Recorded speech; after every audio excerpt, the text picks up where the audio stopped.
Hello, good afternoon, ladies and gentlemen. Thank you for joining us. Thank you for your patience for a slight delay. We just wanted to give folks time to log on here. Hopefully everyone can hear me okay. My name is Selena Appleberry with Wilcom America. I'm very excited to be your moderator and introducer, if you will, for our ambassador, Wilcom America Ambassador Jannille Malcolm. We are very excited to have her today, and she'll be displaying and doing a webinar on the 3 steps to Appliqué. I'm just giving a few moments for folks to log on here. They're coming here, but sometimes it boggles it down. Today's session will be recorded. We will send out the recorded session to all registered users. The class, or the webinar rather, will be muted. Any questions that you have throughout, please feel free to chat them in the panel, in your chat panel. We'll get to those questions as we can. We'll also have a Q&A period portion at the end of today's webinar. Okay, just a few more moments here. Okay. Again, very excited today to introduce our newest ambassador, Jannille Malcolm, founder of the Blue Gem Embroidery. Jannille began her embroidery journey in 2021, offering custom embroidery for small businesses, schools, and organizations. In 2023, she expanded into custom digitizing, selling digital embroidery designs, and has since reached over 17,000 sales using Wilcom Products. With a background in accounting and audit, Jannille uses her business expertise along her embroidery skills to teach others how to digitize, master machine embroidery, and build profitable, sustainable embroidery businesses. We are very excited to have Jannille. Jannille, are you here with us? Yes, I am. Hi, Selena. Okay. Hello. Welcome, welcome. I am so excited for today. Ladies and gentlemen, without further ado, enough of me yapping, I am going to turn it over to Miss Malcolm. Okay, awesome. Thank you so much, Selena. I'm just going to show my screen on my end. Can you just confirm if you see it for me? We do see the screen, yes. Awesome. So thank you guys so much for joining the webinar, and thank you to Wilcom for giving me the opportunity to do this. It's really an honor. As Selena said, I'm Jannille Malcolm, the owner of Blue Gem Embroidery. I started BGE in 2023 when I came to the US. I'm Jamaican, but I started doing embroidery back in 2021. I know it's not that long ago, but I now have 5 embroidery machines, 4 tubular machines, including a Barudan, Ricoma, and a Brother machine, and 1 flatbed embroidery machine. I sell pre-made embroidery designs and fonts, offer custom digitizing services, and teach persons how to digitize and how to use their machines as well. So that's what Selena just covered. Now that we've gotten that out of the way, let's go over to what we're going to focus on for the webinar, which is this design right here. Now, I digitized this design to fit an 8x13 mighty hoop, and it would have likely been stitched front chest on a sweatshirt, right? I digitized everything exactly as I would if I was about to stitch it for a custom order. But here's the thing, it's 35,000 stitches, and according to my Barudan, let's pull that image up, it's going to take 43 minutes and 26 seconds to stitch. And as much as I love a good fill stitch, we can cut this down significantly using the auto applique feature in Wilcom. There's multiple ways to do this, but that's going to be the focus for the webinar. After that, we're going to take that design, break it apart, and truly make it our own. So we're going to change the sequence, change the stitch type, and I'll show you how to export it for a cutting machine if you plan on pre-cutting your fabric on a vinyl cutter or a laser machine. I'll also show you how to set it up for a standard or repositional hoop. And then in the last part, I'll take one object from the design and turn it into a double layered applique. So let's begin. The first thing I'm going to do is I'm going to hit Control-A on my keyboard to highlight everything, and then Control-C to copy and just create a new page. And then I'm going to hit Control-V to paste that in, hit 1 on my keyboard to fit it to my screen. And then we're going to start. Now, if you see anything on my screen that you may not have on yours, especially if you're following along, Let me just close this one sec. On my end, I have the color object properties tab over here and the object properties tab over here. They're always open when I'm digitizing.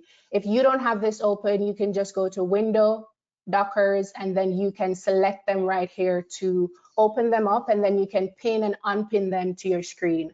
Another thing that I may have is the tools down here. So these tools down here, they're just an expansion of the tools right here. So if you're seeing something on my screen that you do not have, again, you can go to Window, Toolbars, and everything you're seeing checked right here is everything that I added. So I added the Appliqué tools, I added the Arrange tools, I also added the auto digitizing tools because it's something that I use when my customers are like, hey, Jannille, can you tell me how many stitches this is gonna be? And I'm not going to digitize the whole design. So I would just input the design, auto digitize it so that I can give them an estimate of like how many stitches it would be so that they can properly price their product. So if you guys didn't know, you can actually use the auto digitizing tool for that as well. And I also have the edit tools checked. So these 4 things, I believe they didn't come pre-checked, like when you open the software brand new. So I had to add it in. And for the sequence one right here as well, I also had to pull it up, which is right here. So I can move objects up and down, move it to the start and move it to the back. Great. Now that we've gotten that out of the way, again, this design was digitized for 8x13 Mighty Hoop. And I want to take it from 35,000 stitches to, I don't know, probably 6,000 stitches. Let's see if we can do that using the auto applique feature. Now it has the tatami stitches, right? And it also has the outline stitches. My preference is that when I'm using the auto applique feature, I don't really like to use the outline because when it converts it converts each outline as an applique, and I don't want that. So what I'm going to do is I'm just going to delete it and just use the fill stitches to convert it into an applique design. Now, to explain what applique is in the most simplest term, right? It's essentially each object is going to have 3 different color changes and 3 different stitch type. And each color in the object is essentially an applique step. So it's going to have the placement stitch, which is going to tell us where to put our fabric or vinyl. It's literally just a standard running stitch. There's nothing unique to it. It's just a running stitch. The second color, the second step in applique is the tack down stitch, which is what will hold that fabric or vinyl in place, right? So after the tack down stitch is finished, especially if you didn't pre-cut your fabric, you would frame out or you would take the hoop off the machine, grab your applique scissors, and then cut as close as possible to the outline. So we have our placement stitch, which tells us where to put the fabric. We have our tack down stitch, which holds that fabric or vinyl, because I love to use HDV vinyl, right? Hold that vinyl in place. And then the third one would be our cover stitch. Now I'll explain all of that after we have converted it into an applique some more. So I Control A on my keyboard to highlight everything, right? And then I'm going to go to the tool down here. When you hover over it, it says applique, and I'm just going to select it. And what it does is it highlights each object that it's about to turn into an applique embroidery design. So when I hit enter on my keyboard, that's the first one that's converted into an applique. It's really simple, and Wilcom is so intuitive, it makes it really easy for us to do. I'm going to hit enter one more time, another, and then the final time. So all objects in the design is now an applique. And this, you can see this from, where I said before, applique is essentially where each object has 3 different colors and 3 different stitch types. That's all it is. So for the first object right here, we have pink, which is our placement stitch. So for all the pink you're seeing, that's our placement stitch, right? For the purple, that's our tack down stitch. And then for the green, that's our cover stitch. So the green that you can see right here, that's our satin stitch, right? And we love a good satin stitch. But when you're doing applique, you can actually do so much more as it pertains to the cover stitch. You can do zigzag, you can do a simple running stitch, you can do a triple run, a motif, like the list goes on, and Wilcom has so many different options that you can use as well. But as is right now, it's just the placement stitch, the tack down stitch, and the final cover stitch, which is satin. Now, if we should go over here to the object properties tab, special and applique, I'm going to add an applique fabric into this design so that you guys can actually see a visual representation of what it would look like when it stitches. So I'm going to hit Control A on my keyboard to highlight everything and then add an applique fabric. So let's do factory. Let's change the color to blue and see how that looks. Great. So exactly what you see on the screen is exactly how it would stitch, assuming that all things are equal on your end, right? So essentially, the fabric takes the place of the tatami stitches or the fill stitches that was there before. Now you can also make some changes over here to like the, well, Wilcom calls it a guide run, I call it a placement stitch. You can make changes to the placement stitch, the tack down stitch, as well as the cover stitch. For the placement stitch, let's change the stitch length to about 3.5 because in truth, it's just a simple stitch. We don't need it to be fancy. We don't need it to be close together. It's just going to tell us where to put our fabric or vinyl. And then for the tack down stitch, it's currently saying that it's an edge zigzag.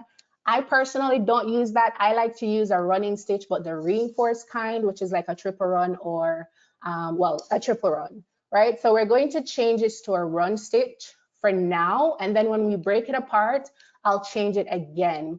It's simply because the drop down right here doesn't have the option that I like to use. So I would change it to a run stitch for now.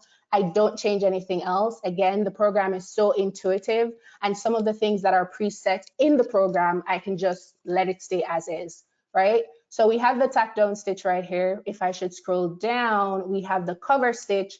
It's currently saying that the width is 4 mm, offset, everything is good. I'm not going to change anything else. If we should look at this in the bottom left-hand corner, it's currently saying that the total number of stitches is 13,602. Let's go back to the original design, right? It was initially 35,032 stitches, and it would have taken 43 minutes and 26 seconds.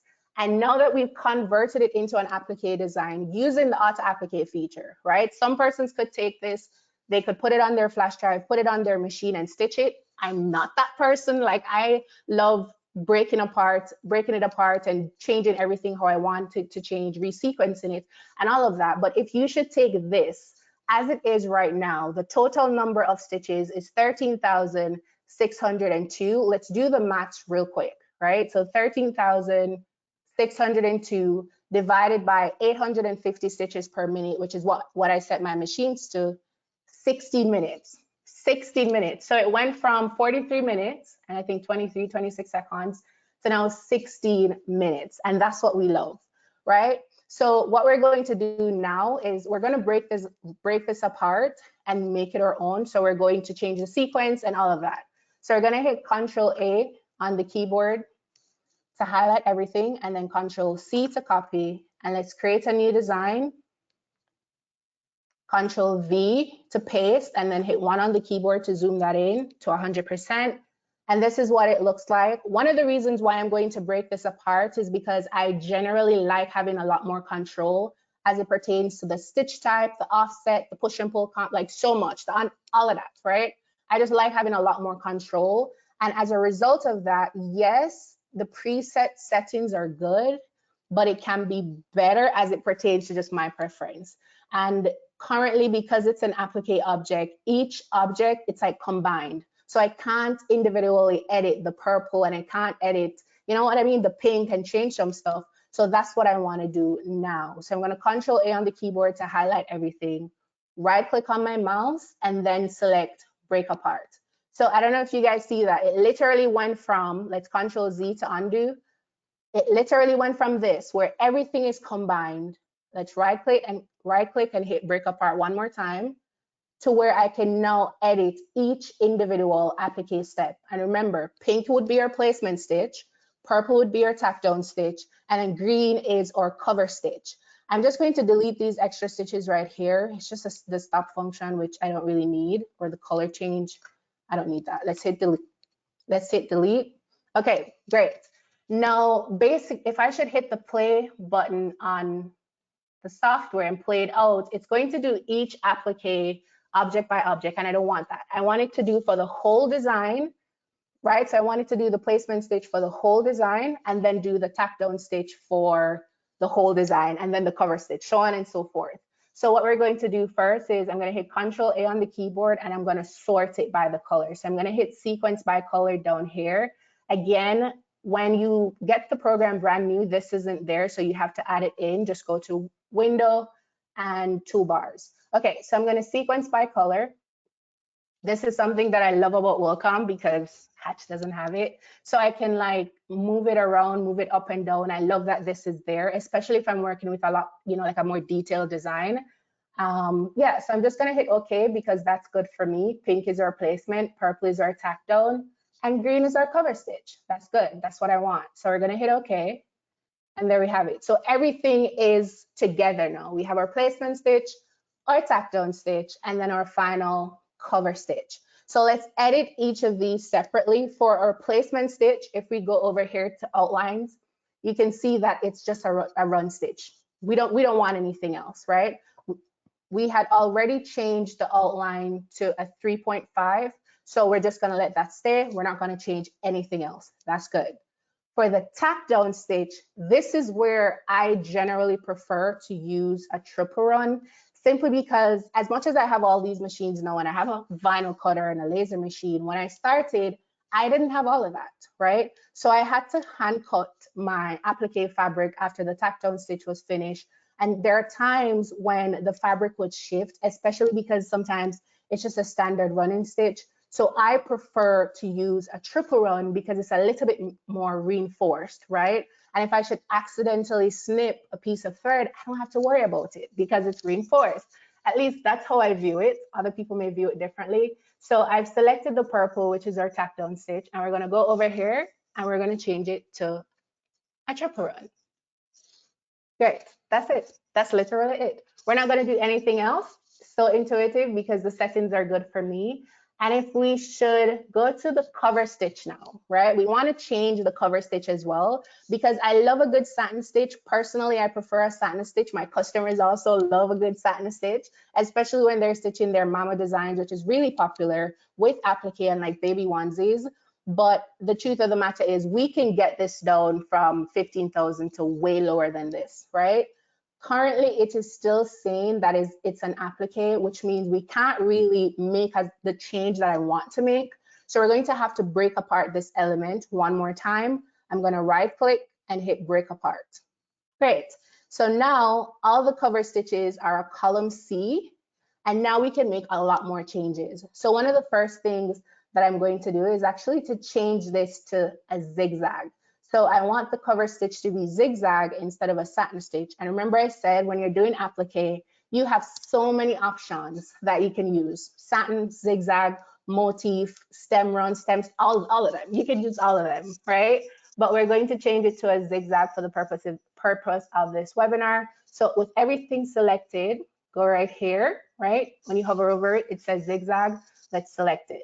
And I know it looks a little bit wonky right now, but that's because the underlay is still on. So we're going to turn that off. So we're going to go over here to object properties, underlay, and then we're just going to uncheck it. So once you uncheck the first one, the second one is also unchecked. This is a good look. And if you guys don't know already, when people use Greek designs like this, especially on like Letterman jackets or sweatshirts, they tend to do this type of stitch with like sports twill, and they would likely use like a machine to like pre-cut their fabric and everything. But this is the type of stitch that they would often use, right? So currently it's not bad, right? But it can be better. So we're going to adjust the spacing because I want the zigzag to be a little bit closer together. So we're going to go to, well, that's the width. We're going to go right here to outlines. Zigzag is already selected, and we're going to reduce the spacing from a 2 to a, let's do 1.5 and see how that looks. That's good. That's good. That's doable. I don't mind it. So the spacing right there is good. When you guys do this, I would say to create your designs, put it on your machine, especially if you have a machine, sample stitch it to see how it looks for you, because a lot of the times I do that, right? A lot of the times I'll put something, I would adjust the density or the spacing, and I don't like how it looks, so I'll go back in the program and make some changes. But right now, 1.5 looks pretty good to me. Another thing that we're going to do is if I should zoom in, on the inside right here where you're seeing the mouse, that would be your applique fabric, right? But the outline, let's go over to special. Let's toggle that back onto center. Okay. Right here would be your applique fabric. The zigzag would be 50% on the applique fabric and then 50% off of it. I don't want that. I want a good portion of it to fall on the applique fabric. This is a feature that Wilcom has that Hatch doesn't. And when I found out that they had it, I was so excited because I feel like I have a lot more creative control, not just with applique, but literally with anything that I manually digitize. This offset feature comes in really handy. Anyways, so with everything selected, currently it is 50-50, but I want the zigzag to fall more on the inside right here where the fabric is going to be. So I'm going to go right here. I'm going to toggle on offset, and we're going to change the side to 25% off, 25% on, and see how that's perfect. That's brilliant. Okay, so when I zoom in, let's undo that so you guys can see what happens. Let's undo. Okay, so it's 50% on the applique fabric and then 50% off. Cool. Let's select offset, do 25, hit enter. That's what we want. That's what we love to see. And this is something you could do with satin stitches as well. It just depends on the stitch type.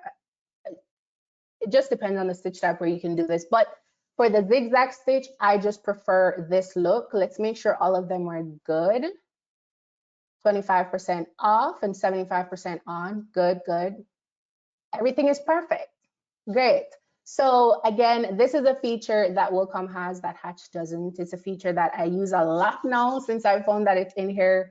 And the next thing we're going to do is, let's say you want to create a cut file, right? So instead of hand cutting it on your machine, where after the tack down stitch, you're framing it out or you're taking the hoop off the machine to cut as close as possible to the outline, instead of doing that, right, you can pre-cut your fabric on your vinyl cutter or your laser machine. I've done both. They both work just fine, right? So what we're going to do is, let's select the placement stitch instead. I have a preference for using the placement stitch to do this. So we're going to select the placement stitch. We're going to go over here to outlines and offset. Okay, make sure create outlines isn't toggled on. So let's toggle that off. And for create offset, I think the spacing that I want to change this to, let's say about 0.65, because we don't want it too far from the placement stitch. We just want it to extend just a little bit beyond the placement stitch. At least that's what I prefer when I'm doing applique designs and I'm pre-cutting them on my machine. So let's try 0.65. Everything else is good. Sharp corners, hit OK. Okay, so let's change the outline that we just add to a different color. Okay, and we just want the outer part because the outer part is going to be our fabric that we're going to cut. It's going to turn into our vector file. So let's delete these unnecessary ones. The one right here is good, but the one on the inside we don't need. The one on the inside, delete. The one on the outside, good, perfect. Let's go over here. The one on the outside is fine. We don't need the one on the inside. Which one is, okay, that's the outside. This is the inside. Delete, delete, delete. So we have this, this, this. So all of this is going to be the fabric. Don't worry, I'll convert this so you guys can see it better. So we basically selected our placement stitch, created an offset, set our offset to 0.65, and that's what we're going to use as our vector file to pre-cut our fabric on our vinyl cutter or our laser machine. So let's select it right here. And another thing that this program has that Hatch doesn't, I use both by the way, I'm coming from Hatch, is the vector tool where I can convert these run stitches that I just did into vectors. Okay, It looks a little bit wonky right now. This isn't what we want, but let's select these two, right? Another feature that I love about this software is I can combine different objects to cut out holes or weld them together. So if I go over here, we have so many options. The one that I want is the combine, and it added the hole for me. So exactly what you're seeing right here, this would be the file that you export and put in your vinyl or laser machine to cut your fabric. This one is good because it didn't have any holes, but for these two, let's highlight both of them and then go over to combine, select it, and there we go. That's good. That's exactly what we want. So now, if we should select it, we can go over here to file, and then we can export the design as a vector. But here's the thing, do this at the absolute final step. Like after you have resized everything, after you've adjusted your push and pull comp, start and stop points, underlay, like all of that stuff, do this at the end. Because if you change anything, especially the size, and then you've already exported your vector, it's not gonna work. It's not gonna line up. So this is something you have to do to the end after you've done everything else. So once you've selected the vector, just go to File, Export Design as Vector, and save it down. For me, I don't need the line. So I'm just gonna select no line over here. And the solid fill, we can let it stay to purple or we can change the color. And let's change this, which is the cover stitch that is a zigzag, to a black. Okay, and that's it. That's literally it. So we basically use the auto applique feature to get this design, right? Which isn't bad. Like I said, you could take this from the software right now, put it on your flash drive and stitch it. But I just prefer more creative control as it pertains to digitizing. So being able to break it apart, change the type of stitch, especially for the tack down stitch, change the type of stitch for the satin stitch, and change the spacing and the offset. You can only do this after you've broken it apart, especially the offset, right? So this is how it looks now. Let's make another comparison for stitch count. Currently, the total number of stitches is 5,655. Let's do the math again. So 5,655 divided by 850 stitches per minute is 6.6, basically 7 minutes. So we went from 43 minutes and 26 seconds. And again, I love a good fill stitch design like the next person. But we went from this to literally 7 minutes. 7 minutes, give or take a few, right? And this is what we want, because if you can give your customers the option to save a bit of money, because in truth, right, this is using way less material and it's going to take way less time. So this is savings that you can pass on to your customer as well, which it's a win-win situation, right? And the truth of the matter is, when you know about this option where you can use, let's say we're using sports twill, again, it's a really popular type of fabric that's used with designs like this. Use sports twill. Say to the customer, hey, I know a way where you can get this, well, a similar look, right? It will still look good on the sweatshirt or the varsity. It will still look good. And you can pay less, right? Who wouldn't want to hear that? So 35,000 stitches, 43 minutes and 26 seconds to 5,655 stitches. That's going to take like seven minutes, give or take. That's what we love, right? Now, let's say we're going to export this design for a standard hoop. One of the things that I didn't go over was just selecting your hoop. So when I select my drop down, I have a little, well, I basically condense the list a lot because these are the hoops that I use a majority of the time. But if you go right here, right, so you're going to select this button right here, then select my hoops. These were all the hoops that were showing up. I don't know about y'all, but this is a lot and I don't like seeing all of this. So what I did was I transferred all of the hoops back to over here because they were initially over here. I transferred them to over here and I just selected the ones that I use often. So my 4x4, my repositional hoops, which is my 100 by 172, my 130 by 300. And if you guys don't know, the repositional hoop sizes are for persons who have a single needle brother machine, a flatbed. So not the tubular one, the flatbed. because you can buy an optional accessory, which is the repositional hoop, for the machine. So let's say the machine does 5x7, you can buy a repositional hoop that's 5x12. However, the machine still only recognizes 5x7, but the repositional hoop, think of it like 2 to 3 5x7 overlap to make a Venn diagram, if that makes any sense at all. Like, that's how I think about it. It's essentially just 2 5x7 hoops overlap to make a 5x12, a Venn diagram. So I have my repositional hoops and my standard hoops. These work just fine for me. I digitize for people who have, you know, all my machines, Wilcom, Blue Gem Embroidery, Melco, Buy, Smart Stitch, like you name it. And these just work for me. So I just let them stay. But like I said, if you should scroll down on the list, there's so many options here. Like you have the Mighty Hoop option, the Singer, the SWF. There's a lot, but I don't need all of them. All of these work just fine for me. So we're going to select OK and then OK again. So let's say we're going to do it for 8x13 Mighty Hoop. That's how it looks. Let's center the design in the hoop. So we're going to select this right here and then automatic centering and then hit OK. So essentially, if you should add anything to this design, it's going to automatically center it, adjust it. And that's what we want.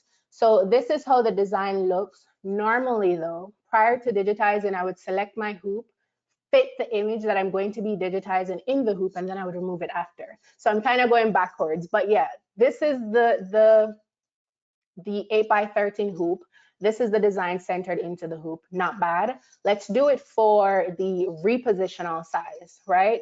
So this would be the one, normally when you see 3 positions like this, it's your repositional size. So let's do 130 by 300, which is our 5x12 repositional hoop for persons who have a 5x7 Brother machine. And I think it's because I started with a Brother SE600 that I just cannot forget the people who have that as well. So I create designs for repositional hoops as well as standard hoops. So yeah, so this is our 5x12 repositional hoop. We're going to rotate it. So just select anywhere in the workspace right here, and let's rotate it 90 degrees and then hit enter. Perfect. That's good. Let's make sure it's still centered. Automatic centering is still toggled on, and then hit OK. And this is it. Now, another thing I love about this program, or any Wilcom program, is that they're really intuitive, right? So when you're using a repositional hoop, it essentially has to like split the design. And this is a simple design. There's a clear separation, you know, between the objects. So Wilcom can easily identify this and split the designs based on how you or your customer needs to reposition it. So if I should go right here to hooping mode, and I should select, let's do calculate hoopings first. Let's see how many hoopings it's going to split it in. And it says 3. So essentially, you'll have to reposition the hoop 3 times. And I know to some persons this may not be relevant, but you'd have to like have the machine and the hoop to really understand it. But again, don't leave out people who use repositional hoops. We're here, we still need them. As much as I have all my machines now, I still use it. Okay, so let's select OK, and then let's preview. So we're gonna go right here. When you hover over it, it says preview hoopings. And now we can preview each split. Great. So we have this first one, the third. Well, this is it's the latter part, but they identified it as the second one. And then we have the middle. And like I said, Wilcom is so intuitive. Like, I didn't even do anything. All I did was digitize it, selected the hoop, and then Wilcom does all the work for me. That's what I love. It's a little bit more complex for designs that don't have like clear separations and stuff like that. But for this, it works just fine. Just select your hoop and Wilcom will know what to do. So let's come out of hooping mode. And this is what we have right now, 5,655 stitches. So that's it for single layer applique designs. What I'm gonna do right now is I'm gonna take one object from this design and turn it into a double layered applique. All that means is that we're going to have a wider outline that's going to be, let's say it's a purple fabric. And then we're gonna have this one that's gonna be stitched on top of it. That's what I consider a double layered applique. Maybe it has a different, you know, name out there, I don't know. but that's what we're going to do. So all I'm going to do is I'm going to just drag it to highlight this first object. Let's Control C on the keyboard to copy, and let's do a new page. Okay, so let's say Control V, want to zoom in. Let's see if we can get this size for a 4x4 hoop. So I went right here. 100 by 100 millimeters is normally the 4x4 hoop. So let's do that, and let's make sure it's centered, and then select OK. Okay, it's good. I don't need it anymore. So I'm just going to select no hoop. And this is what we have. Again, normally when I'm doing the offset feature, I prefer to do it with the placement stitch. So that's what I'm going to do. And because we're going to use the auto applique feature, these extra ones I don't really need. So I'm just going to delete them. So let's just pretend we're starting with just this outline. How can we go from just this outline, that is a single layer of a run stitch, and turn it into a double layer? So let's delete this vector, and then we're just left with the run stitch, these objects right here. The first thing we're going to do is to offset it. So we're going to go over here to outlines and offset, and we're going to increase the spacing, because before it was 0.65 because we didn't need it too far off. We just needed to make sure that the fabric extended beyond the placement stitch a little.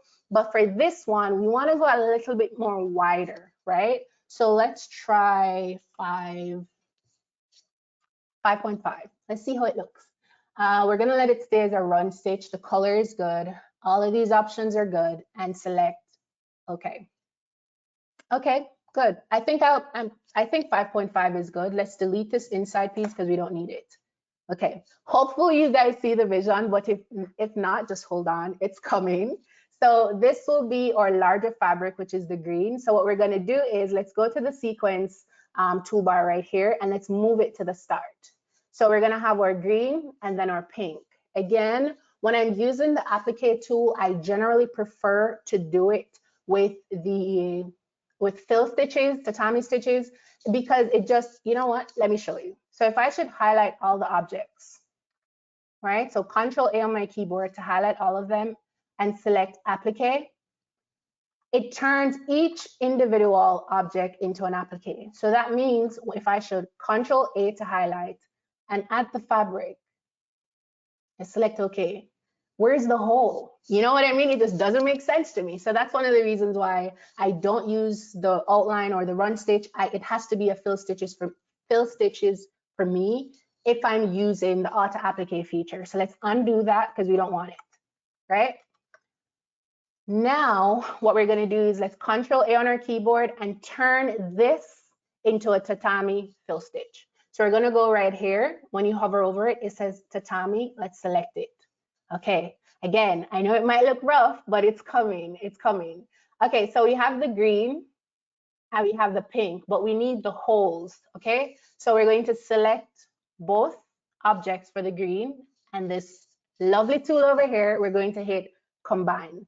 So essentially combines the two objects and creates the hole for the smaller one. That's what we want. Let's do it for the pink. So we're going to select this one and hit combine. Perfect. So the green would be our larger fabric, right? And then the pink will be the smaller one that's going to stitch on top of it. Again, you guys don't see the vision yet because right now it's just tatami stitches. But remember I said initially, applique is literally just where each object are 3 different colors and 3 different stitch types. That's all it is. And each stitch type is an applique step. So placement stitch, stack down stitch, and cover stitch. Let's make that happen. So we're going to Control A on our keyboard. And then let's select the Appliqué tool. It's going to start with the green, hit enter, perfect. And hit enter one more time to do the pink.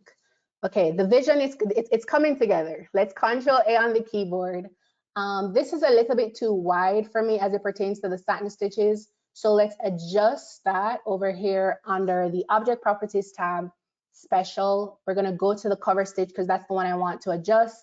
And let's just change the width to 2.5 for now. Okay, good, cool. Let's add a fabric so that you guys can actually see the vision. So we have our green one, which is our larger applique area. Let's change that to blue. Let's do blue. Okay, cool. So that's our first one. For the second one, let's add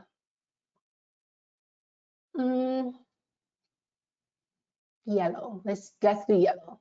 Okay, there we go. So literally what you see now is what it would look again. Make your changes, break it apart, go in and make your changes to like the type of stitch, the underlay, all of that stuff. But as is right now, this is what I would consider a double layered applique. You just add an offset. All you can need to do is just add an offset, change the stitch type. Let's hit play. So that's the first layer, right? That's the cover stitch. And then that yellow part is gonna stitch on top. To me, that's a double layered applique. So we have, let's stop.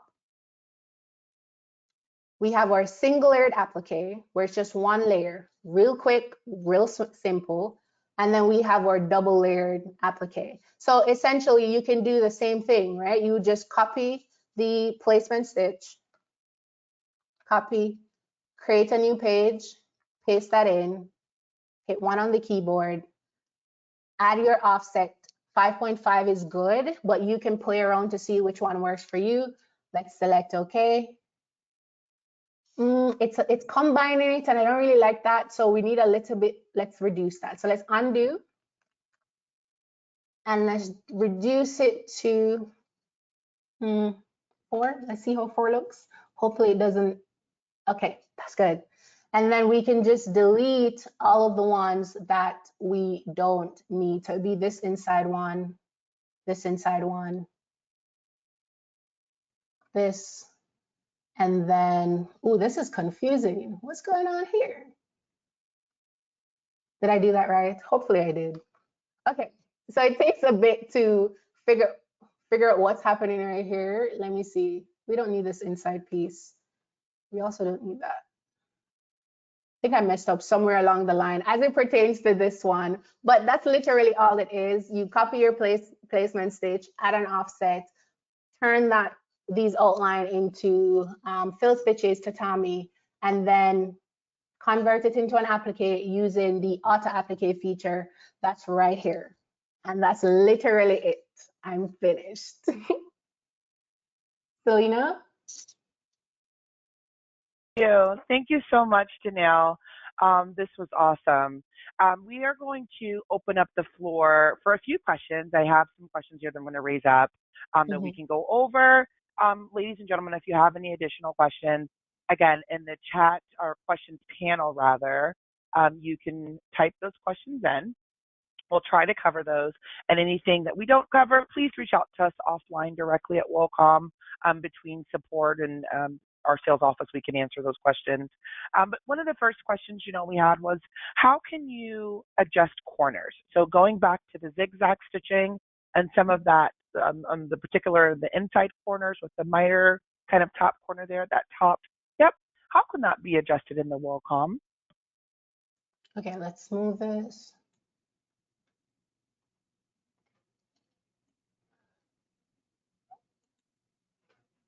So all I did right now is just lap corners. I selected the object. Let me undo. Because this is a little bit long. So I selected the object that I would want to edit. And when you go up here, lap corner, the settings is right here. You could just select it. And again, the program is intuitive. It does it for you. So let's do it for this one as well, which is the Sigma. Yep, that's it. Let's undo so you can see again. This is how it looks. And we just select this tool right here. When you hover over it, it says lap corners, lap it, and that's it. Yeah. Awesome. Yes, it's a great tool. I love the tool. Another question we have, how do you add stops so that you can place the fabric on the design after the placement stitch is created? So adding stops within. Okay, so normally for me, I don't manually add stops, to be honest. Okay. And that it can be done in the object properties. Everything with the commercial level and the embroidery studio, ladies and gentlemen, there's predefined pre-designated when you're using auto applique, but any type of manual applique, you can go in the object properties and add stops. So that is something that can be controlled. If you have specific questions, again, just offline, we'll go into more support detail. You can reach out directly to support, and they can walk you through that as well for a particular design or scenario, but it would be in the object properties. Okay, and let's just see another question here. What's the purpose of choosing a hoop in the program? Well, what's the purpose of choosing a hoop in the program? Okay. Yeah, I guess just the best ways are, how you utilize it, how that helps you or benefits you to be able to have that hoop display that the Embroidery Studio offers. Well, if you're going to digitize a design, I feel like the first place you need to start with is to know the hoop that you're digitizing for and to size that design to fit the hoop. Because there are times that if you just input a design right now into the software and just design, not taking into account the hoop that you're digitizing for, you may have to go back in and change it, especially if it's a design you have to make smaller. So I feel like it's better to start with selecting the hoop that you're going to use. So if your customers say, hey, or you are digitizing for an 8x13 hoop or a 10x10 hoop, start with the hoop first. And then you're going to size the design to fit the hoop. Less headache, less work, work going back or going forward. Select your hoop, size the design to fit the hoop, and that's a good starting point. Great. Now regarding a satin stitch, if you wanted a satin stitch for the cover stitch, do you put the underlay, or should we just turn it off? What's the way you would do it? And there's many ways that we can do this. There is. There is so many beauty of it. ways.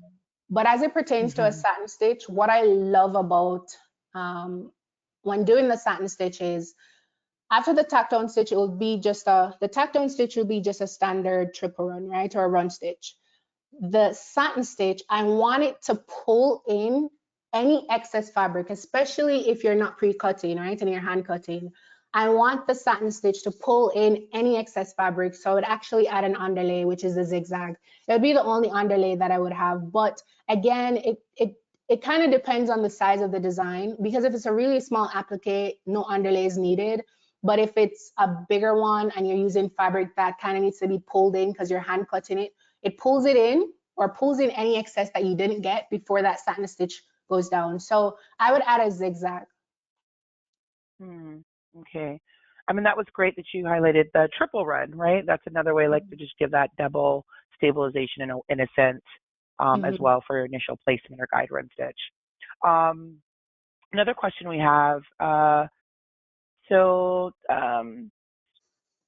just making sure that the finished design is also centered to the rulers at the top of the side. Is that necessary to make sure that the finished design is centered to the rulers at the top? And the end of the finished design is centered. Center the design in your hoop. And that's another thing why it's important to select your hoop. That's another ring. Let's go back to selecting. Let's do our 8x13. Let's center the design in the hoop. So we're going to go right here to hoop and options, automatic centering, and hit OK. So you can only do that when a hoop is selected, right? So there are two bonuses to it, to the previous question. Select your hoop, size the design that you're going to digitize to fit that hoop. And also when you start digitizing, make sure that automatic centering is toggled on. So every time you add something, the hoop automatically recenters. That's what we want. But the benefit is select your hoop and use the automatic centering feature. Awesome.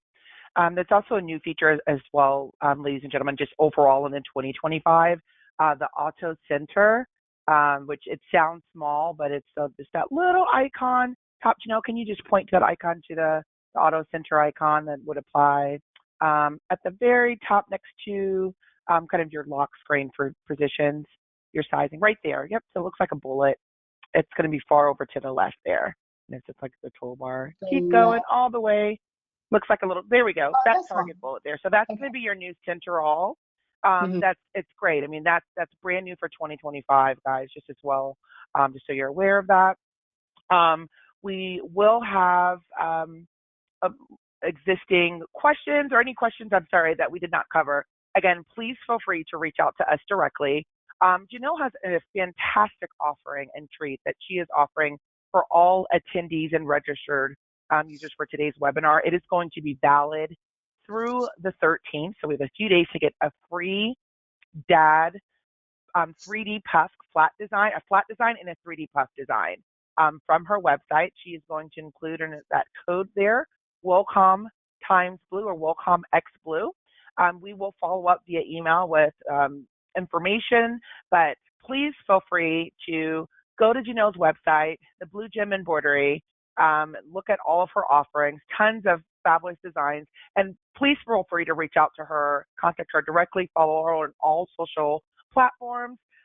She's great, just doing lots of content that is valid to, trending content and fundamentals, which I think is great that we have both of those, right? All right. Well, without, I guess, any other questions here that we're going to touch today, Jannille, we want to thank you so much. We appreciate you sharing your knowledge with us. We appreciate the opportunity for all the Wilcom users. Everyone is saying thank you. So if you have any other questions, guys, again, please take a screenshot, take a picture. You can reach out to Jannille directly. You can reach out to us at Wilcom America at 877-657-7500. We are running some fabulous promotions for those of you that may have like lower editing or decorating systems and want to get into that applique, want to get to some of those advanced tools like the combine tools, maybe even adding motifs. We have some really great promotions that we are offering as well. So reach out to us as well. Any support questions, reach out to support@wilcomamerica.com. All righty. Yes, that is the correct TikTok as well. Okay, so I'll just take a screenshot and everything is there, and follow Jannille on all social platforms. Okay, all right, ladies and gentlemen, thank you so much for joining us. You guys have a great rest of your day and happy sewing and selling. Bye. Bye-bye.